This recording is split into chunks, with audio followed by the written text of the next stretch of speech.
It is a profoundly huge betrayal. Narcissists are incredible at manufacturing this false sense of love and connection, and that can often lead to a trauma bond, otherwise known as a betrayal bond. A trauma bond is a complex psychological phenomenon. It's when a victim develops this deep attachment to their abuser. The abuser alternates between kindness and neglect, affection and abuse. Most victims note that they didn't even recognize that they were being abused. Even when you become aware of the abuse and aware of its negative effects, trauma bonds are incredibly hard to break. If you've never read The Betrayal Bond by Patrick Carnes, you need to. Being betrayed by a narcissist is not as simple as being lied to or being cheated on.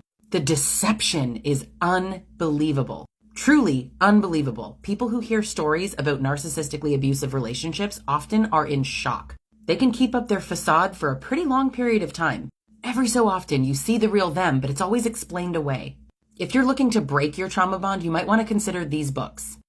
The Trauma Bond Recovery Journal gives you 60 prompts over 12 weeks. It takes you through the 12 steps to break a trauma bond, all while encouraging self-reflection. The next one is called Narcissism Unmasked. This one is an A to Z guide, and it gives you over 125 abuse terms and tactics that you need to know. Trauma bonds make it incredibly difficult for victims to actually see reality. Over pretty short periods of time, you start to live in the abuser's reality, and that is a distorted and confusing place to live. One of the biggest challenges with trauma bonding is that it mimics love. Victims think that they love their abusers. You love the facade. You love a person who never existed. Really, it's not love, it's an addiction.